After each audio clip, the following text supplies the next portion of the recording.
there's a song that's become dear to our community at Drew and to many communities of faith around called Welcome, Welcome in This Place. Uh, and Brenna will put up some words on the screen as we go along, so that'll help us. Thanks, Brenna.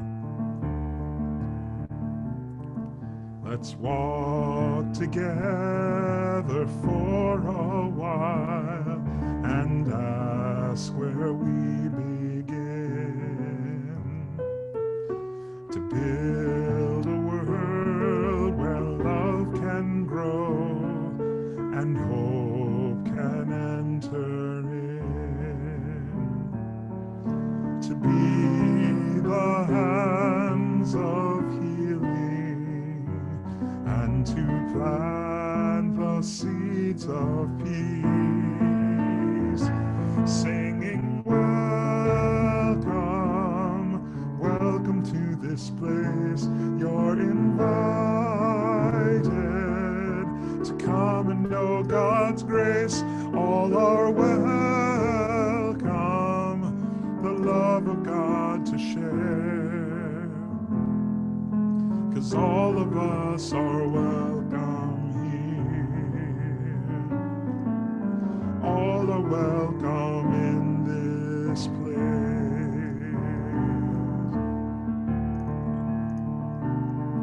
Let's talk together of a time when we will share a feast, where pride and power kneel to serve the lonely and the least, and joy will set the table as we join our hearts to pray and our hands to pray, singing welcome, welcome to this place. You're invited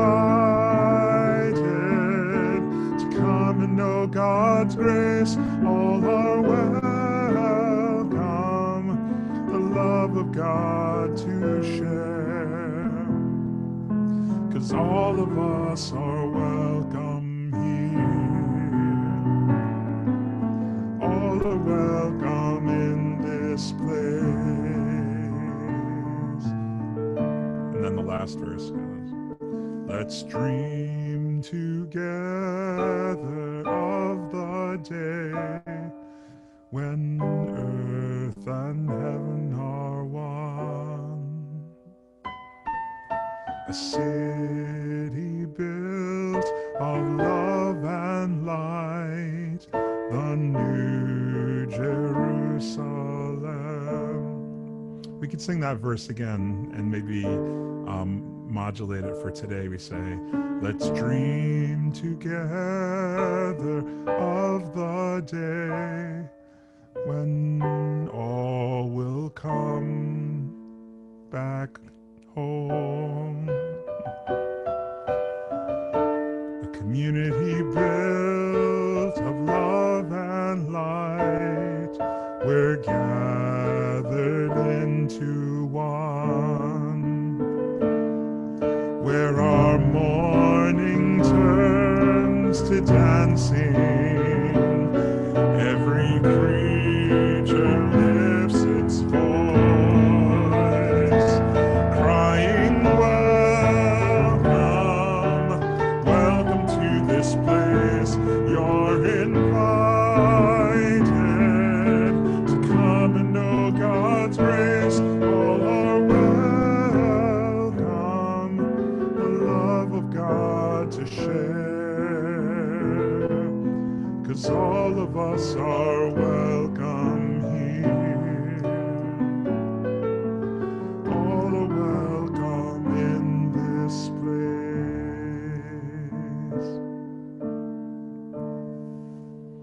Indeed, all of us are welcome in this place. And my poor attempt there at changing lyrics in the middle of the song, especially when my friend and colleague Laurie Zellman wrote them, was a little edgy and maybe ill-advised.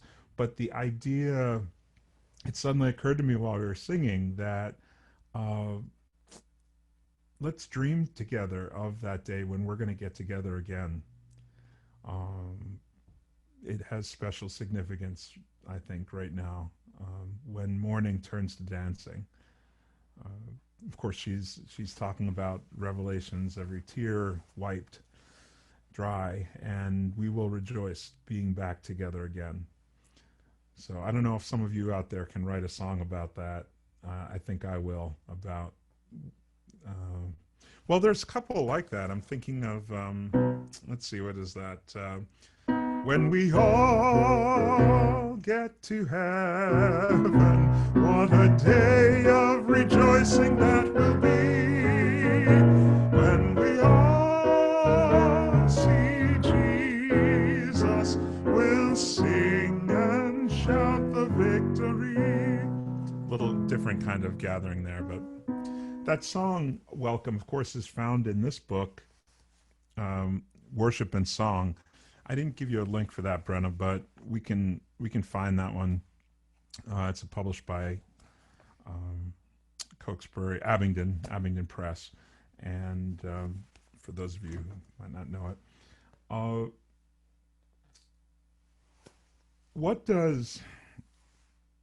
what pieces of music do we sing in this time?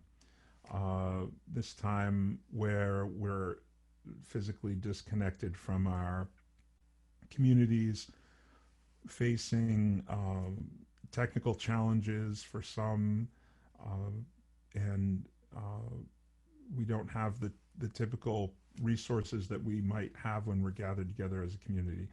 I'm curious, in fact, right now I want to ask you, and you could put it on your chat, what songs have you been singing in your communities of faith? I'm going to look down too to see. For our Drew community, we have well, we've been adhering a lot to the music I've written for the community over the years. But one of the yes, Amy, right, we sang "We Are Marching" as well for Palm Sunday. Abide with me, what a friend he had in Jesus, because he lives. Let us break bread together virtually. Wait, you could actually sing that. Let us break bread together virtually.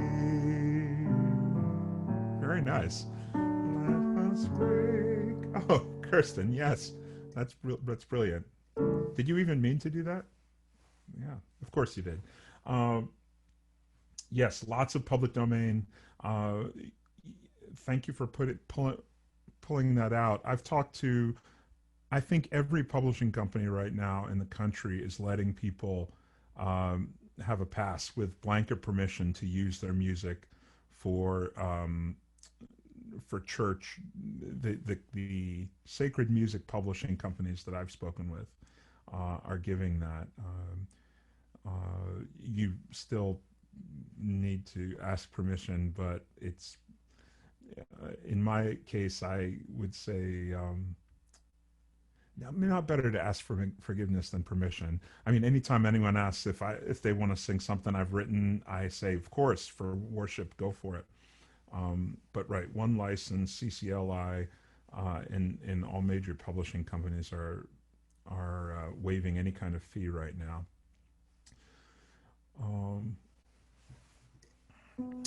I notice many of the songs we're listing are songs that are lodged pretty well in many of our memories, our kind of communal memories, and are not very wordy and have a lot of difficult lyrics. So, for instance,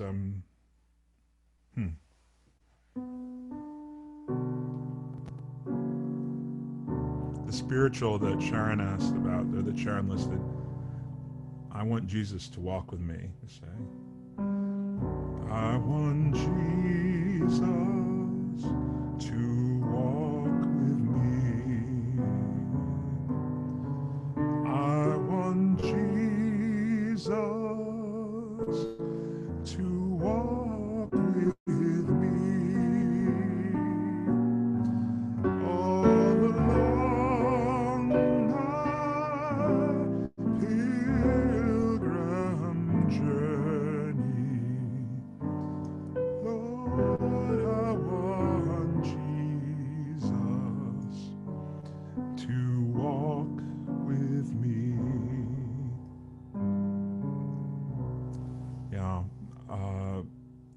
definitely recommend those spirituals that you're singing. The folk tune, Down to the River to Pray. Mm-hmm.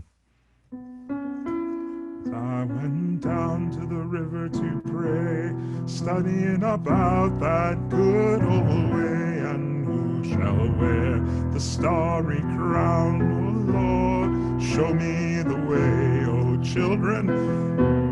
children, let's go down, let's go down, come on down. Oh children, let's go down, down to the river to pray. Yeah, my recommendations for songs in this Corona time that we're in would be songs that are easily accessible, songs with refrains, songs that don't get too wordy.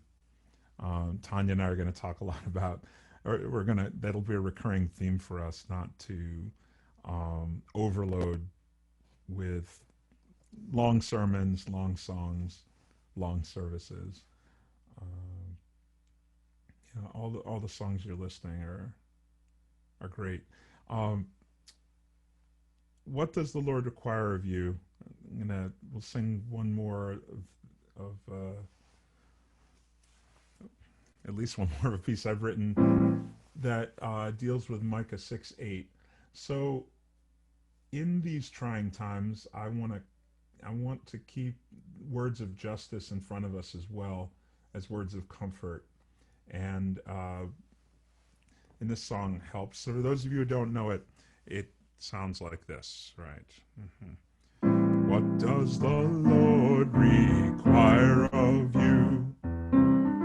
What does the Lord require of you?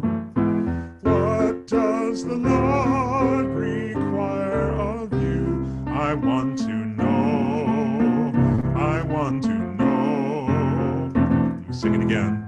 What does the Lord require of you? What does the Lord require of you? What does the Lord require of you? I want to know. I want to know. Justice, justice, kindness. Walk humbly with your God. Justice, kindness. Walk humbly with your God. Let me sing it again. What does the Lord require of you? What does the Lord require of you? What does the Lord require of you? I want to know. I want to know.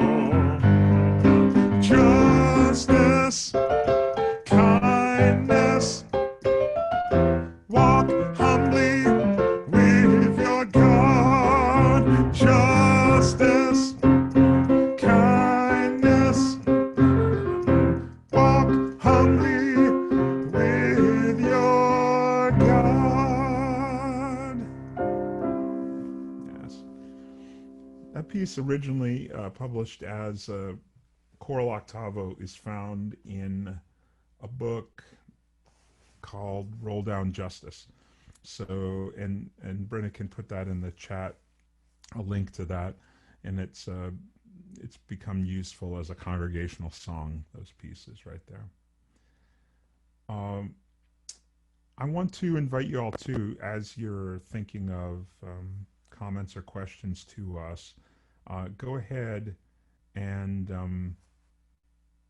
put them, go ahead and put them in the chat, and Scott will help us kind of winnow those together, and we can respond to that. We can respond to you that way.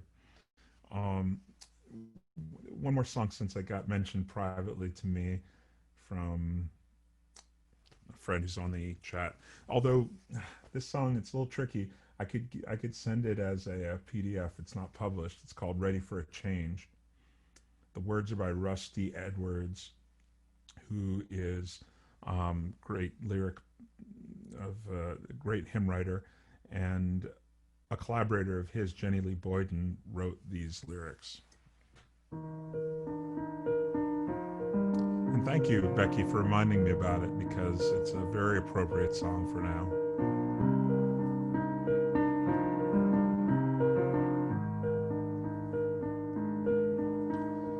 Take this broken spirit, create in me a clean heart, heal this wounded healer, and point me to the good road. Lord, I'm ready for a change. Only you can make me change. Lord, I'm ready for a change. Only you can make me change. Only you can make me change. Lord, I'm ready for a change. Wipe away these tears, Lord, and end my night of weeping. Wash away the old ways, replace my pain with your joy. Lord, I'm ready for a change. Only you can make me change. Lord, I'm ready for a change. Only you can make me change. Only you can make me change. Lord, I'm ready for a change.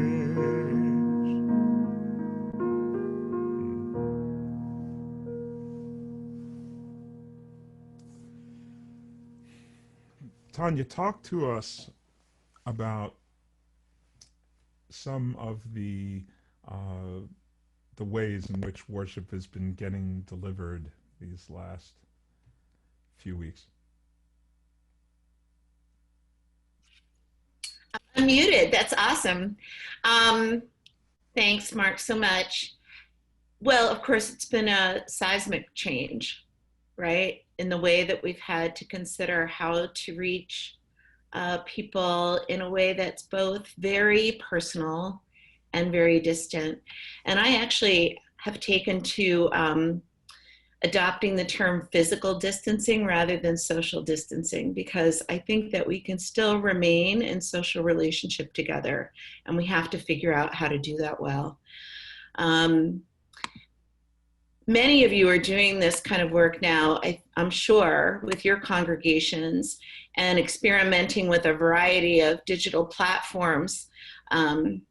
Mark, you've had more work with Facebook Live than I have. I've done that once and didn't do it again after that experience, but have moved to YouTube and Facebook with a pre-video taped sermon, well, whole service actually, but all of it timed to open up on Sunday morning when we usually worship together, so that when we go on, we're commenting to each other, we're still talking to each other. And I think that's been really important. Do you want to talk about the platforms you've been using? Then I'd love to circle back and talk about what you started to consider earlier about limiting our time and our words and thinking about how we're more concise. Sure. And yeah, thank you, friends, for starting to chime in on the chat of what you're actually doing in worship. How are you delivering it? Yes, and Nicholas says, been at this since 2017. Yeah, a lot of folks have. I mean, we've watched people who have been showing these broadcasts. It was a little different for folks who had big churches who had or small churches, but we're doing live worship, but with people there, and it's very different. It's a very different thing when there's nobody there. And one of the things. Oh, hey, Steve Smith. One of the things uh, that I had to learn was that we can't just go into the church and act like it's Sunday service. We tried that the first Sunday in March, and it's just I was like, this is not. It doesn't. It feels wooden and um, contrived for this is for our community, and so we had to try something different, and that for us was uh, going on Facebook Live to have the congregation be able to write to us right in the moment was really powerful, and that interaction was worth the blips and the amateurish cameras and mics. Um, but now we're moving to have pieces that are pre-recorded and in pushing it out live streamed. So, and I'm sure everybody on this call, their their abilities and understandings have jumped exponentially in the last few weeks. If you've been working at trying to deliver worship in new ways, um, we John haven't Kling, done. I'm seeing, oh, sorry, Mark. Oh no, I was just going to say we haven't tried Zoom yet, although that's in the works that we would maybe consider Zoom. Well, I was going to get to that in a little bit because there are some glitches with Zoom now that were not foreseen a couple of weeks ago. But I was going to respond to John Kling's comment. We had the same experience with Facebook Live, and it depends on a very stable Wi Fi connection. And so if you don't have that where you're working, it will pause. Also, the audio will lag behind the video. And so it's very disconcerting for those who are watching at home. So it gives you that ability to interact live, but it isn't always as stable a connection as you would want in terms of actually creating a worship experience without a lot of distraction. And that's when we went to videotaping all of our pieces. Um, one of the things I've been reflecting on theologically about doing Facebook Live or any kind of live streaming of worship is um, the fact that people are gathered with you at that moment and can experience it even physically distant, but they're there. But then once it's over, of course, it can get shown again, and people can actually have the experience again later on in time, but still be connected. And it literally is our sacrament of the Lord's Supper.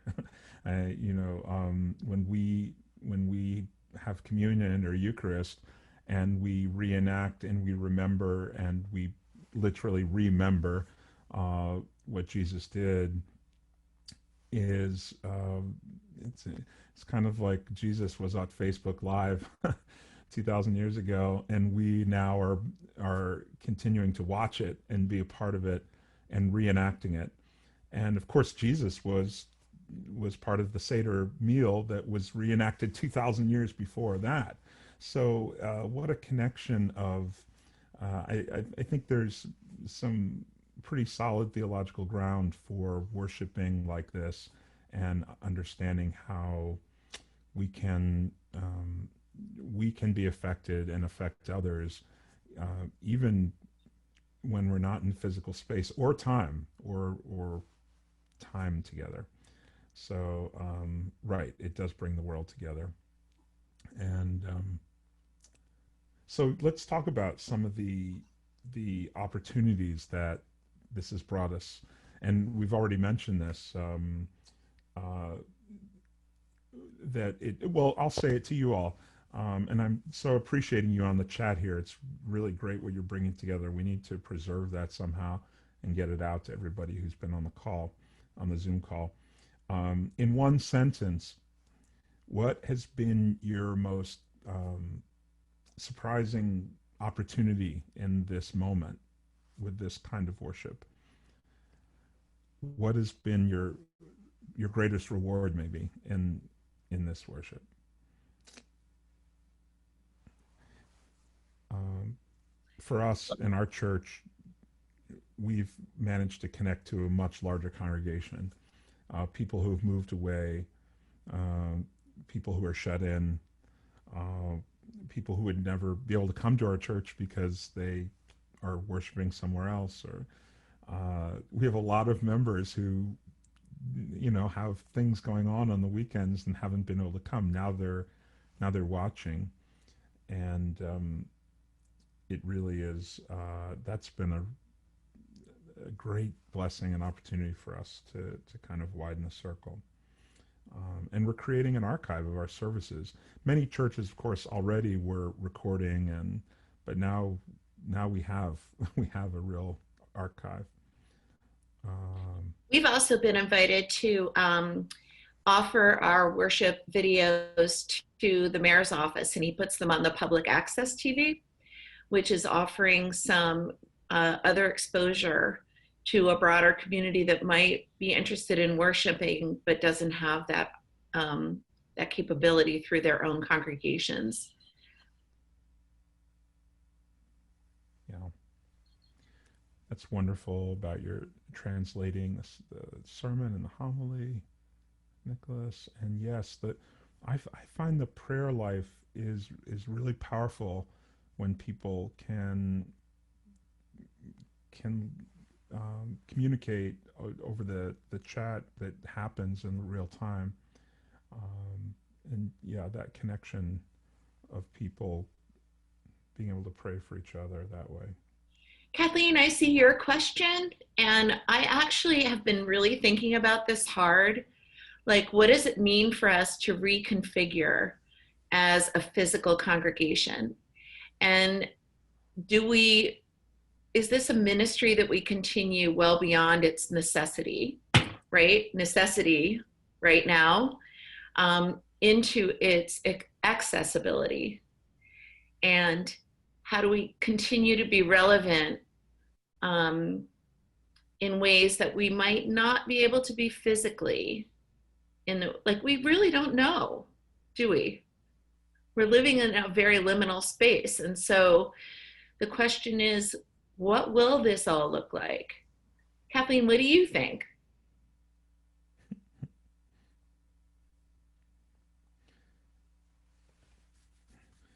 Um, as that question gets answered through her, uh, of course, the challenges on the other side have been great. Uh, I feel like this time has laid bare the real divide in technology in our communities, um, so that those who don't have the technology or you have it but don't know how to use it are really at a disadvantage if we're only going to, um, let's say, Facebook Live. I was just talking to my mom, um, who's living in Methodist retirement community in northern New Jersey, and she turned 87 a couple months ago, and now she said, "Now, how do I get to Facebook Live? How do I get to see what you're doing, Mark?" And so it's a challenge. It's a challenge for some. And the other, I want to talk to John Tira. You say you're preaching in your sanctuary, and well, you're still leading Lutheran students and others, right, at University of Tennessee, Knoxville. And so when I just bash people preaching in empty sanctuaries, but but you say you hear the singing around you, which is beautiful.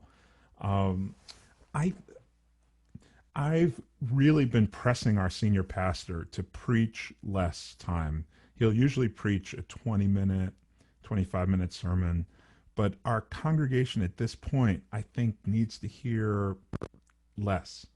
They need to, yeah. Someone said this. Yeah, I would say 10 minutes or less for us. Yeah, I would really hone in on a good 7 minute. I say think of it, think of yourself being a poet, not a prose writer right now. Poetry is a lot harder to deliver the content, but I want, I would like to see something that is more pithy, succinct, cogent, concise than rather. Kevin Miller, you clapping to that, or um, so yeah, and that's for music as well. Um, I know at Drew Chapel last week, one of the preachers asked me to do all four verses of a hymn, Aurelia, the Church's One Foundation, and there was a specific point that they were trying to make in doing that, but I would not do that on a Sunday morning with because I know my congregation, I've lost them after a verse, so I'd have to be careful about doing things that don't have refrains and that are longer than just a few minutes. Um, yeah, I also think that when people are watching you on a screen, there's a different kind of attentiveness. And so you can say things very directly and not have to repeat them the way that you might when people are sitting in pews and there are all kinds of distractions around them, right? And so I honed my preaching skills in the Drew Chapel, which meant you never got longer than 8 or 10 minutes to preach. I preached for 7 minutes on Palm Sunday. And I think that you can really get to the point. And Mark, you alluded to it earlier. It's about humility and being humble and being modest, right? And so we can really hone in on what's truly important for people to get in the 20 or 25 minutes that we have them on a Sunday morning on a screen. We've made it a covenant at the church I'm serving not to ever go over 30 minutes. And I think that that's an important covenant to hold. If we were commercial TV, we wouldn't get more than 24 minutes, right? So we need to think about what it means to be relevant in the space that we're occupying.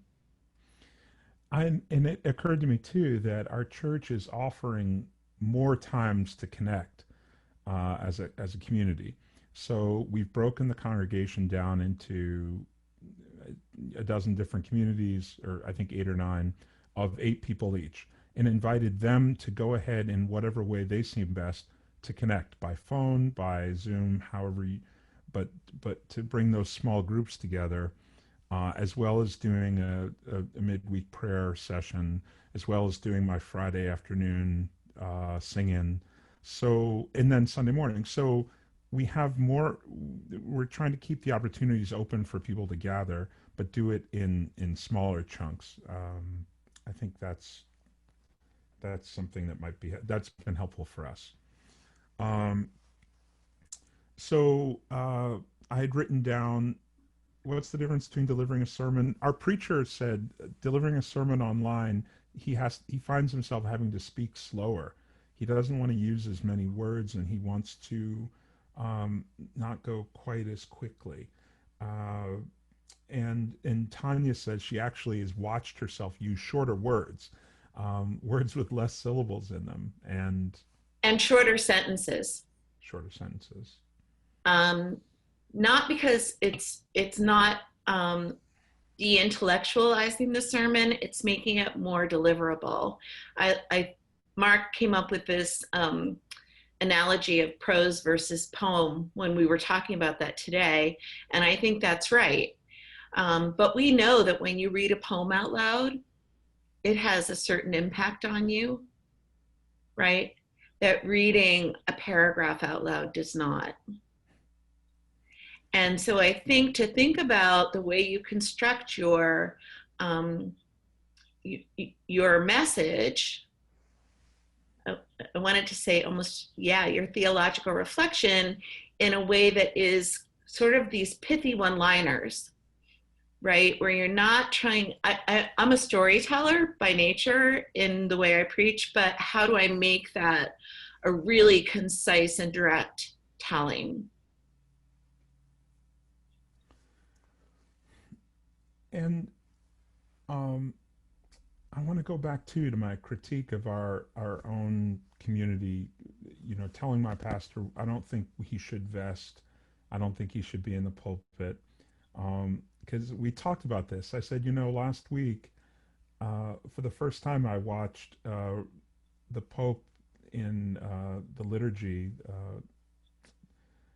that he was doing at the Vatican outside, which it was an unusual blessing that usually is given. He gave it early, right? Pope Francis. I found myself completely overwhelmed watching him by himself preaching and then venerating the icons. I had my hand in the air. I had tears in my eyes. I was very, very moved. Very moved. I was like, Mark, remember, you're a Protestant. Come on. But Father's like, hey, what do you get? You came from us. But so it does, in some ways, you have to be authentic to who you are. So if that works for you, like John, you were saying it, you feel connected doing that, then it's going to work. But I don't want to push congregations into thinking they have to do something and not having it be authentic to the community. That's not the way you want to go. I've actually been videotaping my portions of the sermon in the room that I'm sitting in right now, which is my home office. And I feel like if I'm asking my parishioners to worship at home in their home spaces, they should see me at home and in my authentic space. And they should know what my space looks like and the place I work in and what brings me inspiration. And and it's actually really brought an intimacy with us that they didn't have with me before, because I don't live in a parsonage. They don't see my house. And and but now they see my house. And if my dog barks, they hear my dog bark. And if my husband walks in, they see my husband walk in. And all of that makes me very authentic and genuine to them. I also have never been a tremendously formal preacher. Different congregations that I've served have required me to be formal in different ways. But in this way, I just present myself. I'm just a human being like you are. I'm just trying to be in this space with you. And let me see if I can say something that helps you today.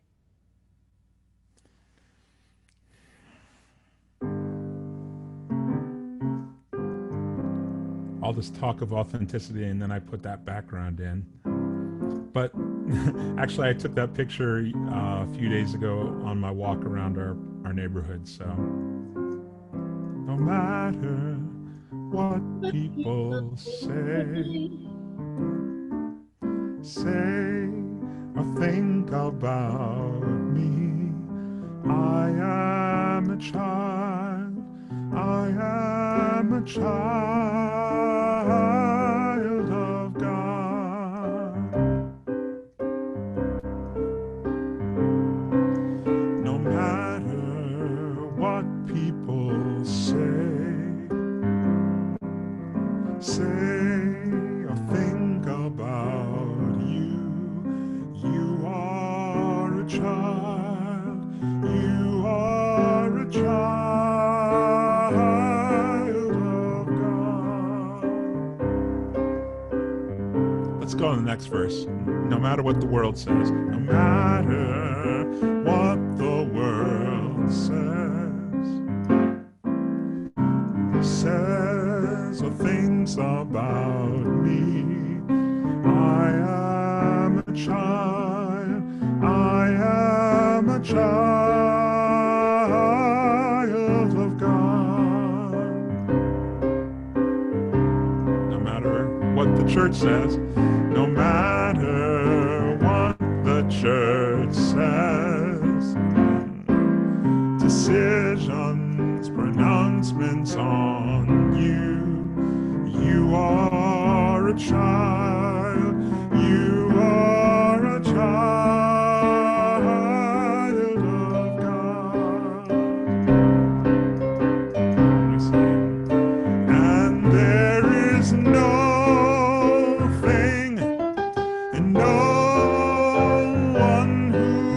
can separate, they can't separate you from the truth that you're someone,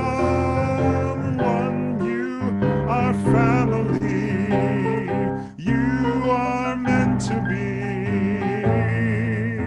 a child,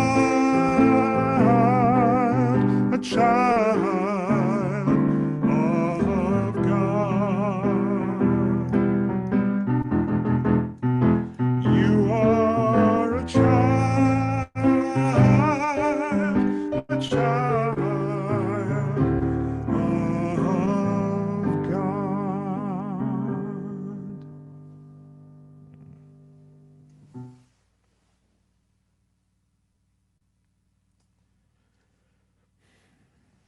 And yes, don't forget it, any of you. You are indeed child, beloved child of God. And there is no thing. Um, we are going to model just for the next few minutes that we have left um, a brief love feast that Tanya has crafted for us, and we've got a couple more songs to sing, and yeah, let's go ahead, Tanya. Well, I just wanted to, part of the reason I imposed myself on Mark's session with you tonight is because I was getting a lot of questions from people about how to do communion online. And most of our mainline denominations have told us that we cannot do communion in any form in person, including drive-through communion or pickup communion or any of those, right? Father, I see you, like. And I actually have decided then not to try to do communion, and have reverted to the love feast, which is a Moravian tradition that John Wesley adopted, the founder of the Methodist tradition, as a means to deliver a sacred meal without an ordained pastor present. And what I invited my congregation to do last Sunday, on Palm Sunday, the first Sunday of the month, which is the Methodist tradition when we have communion on the first Sunday of the month, was to gather whatever food their household found sacred and to bring it into a space together. Yeah, I agree with you, Daniel. I miss the sanctuary, the organ pipe, seeing my pastor there. I agree. But I was present with my community, and what I offered them was a space to bring whatever food they felt was central to their self-identity, their self-understanding, their cultural understanding. I think we've also kind of imposed this idea, yeah, chocolate, John, go for it. I think we've also imposed this idea that bread and juice or wine are what everybody finds central to their communal experience. Well, we know that's not true globally, right? And so this also allows households to say, this is what we find binds us together as a family of faith. And there are lots of liturgies. Brenna can put up some other links to websites that can show you. Yeah, Laurel, of course you're having key lime for your love feast. But there are lots of liturgies for this holy space. And actually one of the things that have really committed me to the love feast is that Mark and I did a music camp for a couple of decades. And at the end of the week that we spent with those music campers, we chose the items, the food and beverage that had been central to our experience together as campers, usually Kool-Aid and cookies, and took them to a mountaintop and sat in a circle, and each of us gave thanks for a moment of gratitude that we had experienced that week. And then we partook of those foods that had made us a common. that had made us a community, that had brought us together. And we could remind those campers that no matter where they went, when they tucked Oreos and a box of juice in their lunchbox, they could remember being in this space together. And so there's something about this that travels in a different way than communion does. Oh, Sharon, I think I was there when we did the Edna Man with bread, cheese, and olives. Or maybe it was your cookies that we did it with. But it just translates in a different way. And I just wanted to offer it to us tonight. We might not all agree with that, and we might find ways to do communion online that are very effective. But I think until I can be back in a space where I can break bread in front of my family, my church family, I think this is a good way to be family together. So oh, that's nice. I appreciate that. That just went into the. Since we're coming, Tanya, we've got about 5 minutes, so we should maybe. Well, Scott was going to offer to keep us on longer. I don't know if you want to do that or not, but. I was going to give you till 10 after because I'm feeling generous tonight. Oh, wow. The question is, are we feeling as generous? No, just kidding. Brenna, can you share the slide that had that brief Love Feast liturgy on it?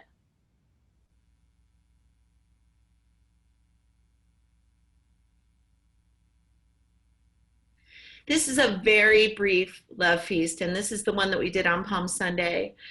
But it really is about blessing the foods that the households have brought to the space, offering a refreshment for our spirits, and reminding us that God's love surrounds us regardless of the way that we celebrate a communal meal, a sacred meal. I don't know, Brenna, can this go in the chat as well, maybe? Oh, that's the final prayer. We're not there yet.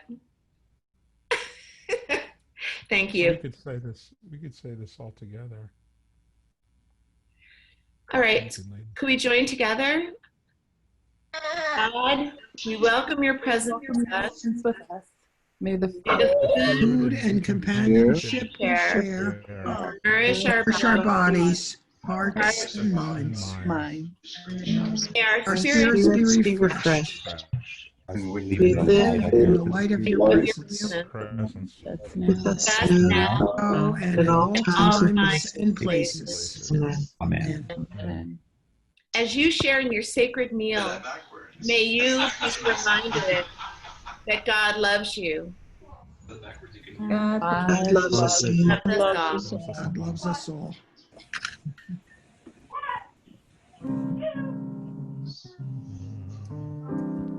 Everybody on.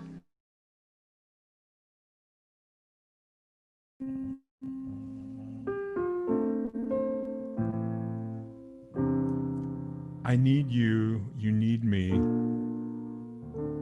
We're all a part of God's body. It is God's will that every need be supplied.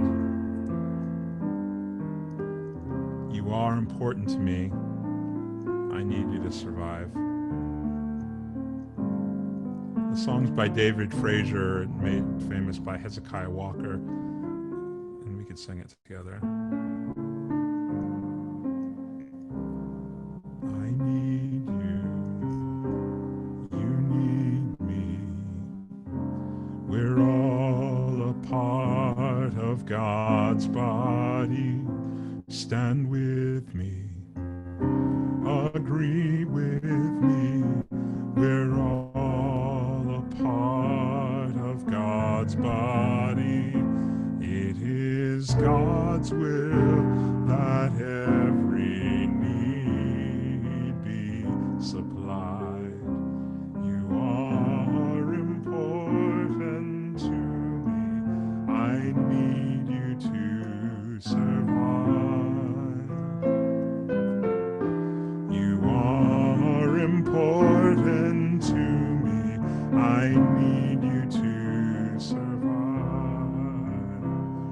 I'm gonna move it down a little bit so I can sing up higher. I need you. You need me. We're all a part of God's body. Stand with me. Agree with me. We're all a part of God's body. It is God's will that every need be supplied. You are important to me. I need you to survive. You are important to me. I need you to survive. And then the second part goes, I pray for you, you pray for me. I love you, I need you to survive.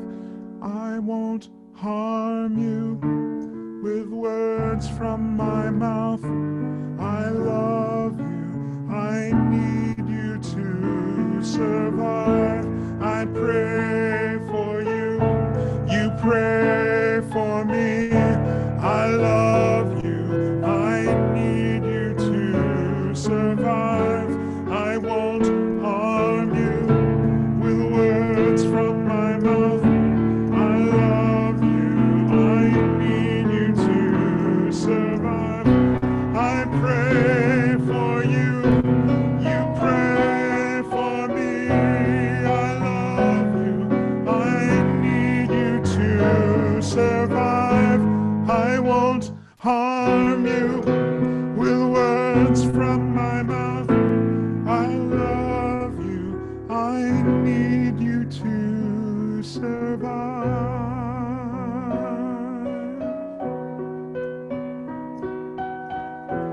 You are important to me. I need you to survive.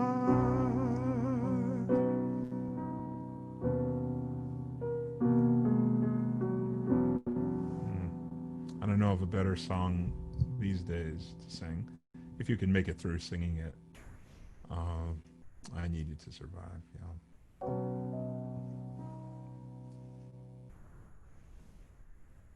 And we pray. You have to unmute yourself, Tanya. I do that. Thanks, Scott. Yeah. We're so grateful that you took the time to be with us tonight. And we want you to know that we're walking with you in this time of uncertainty and discovery and resurrection. And so we're just going to say a final prayer together and then sing the Lord's Prayer. But we hope that you continue to be in touch with us and that you let us know how you are. May you be sheltering comfortably and peacefully, and may you continue to be well. Let's pray this prayer, unison prayer.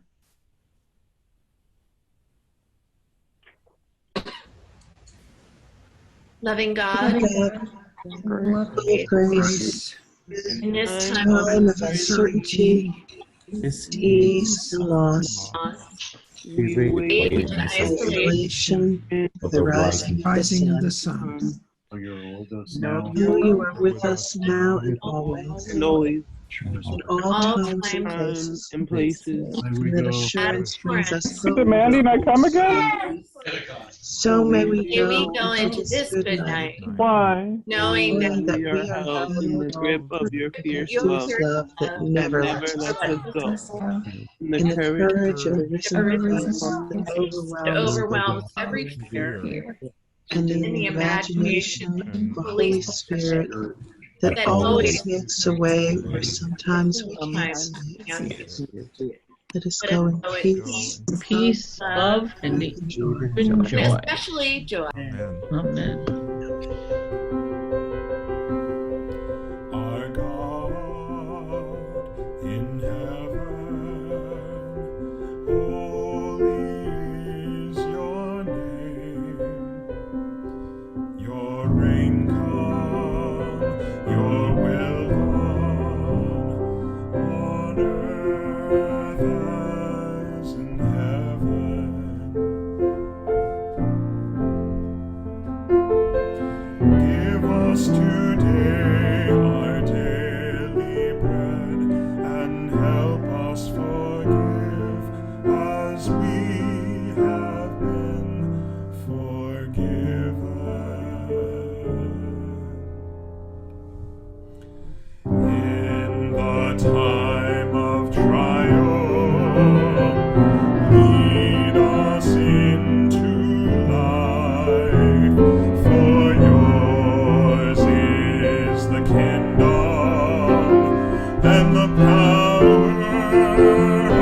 go into this night. Go in peace.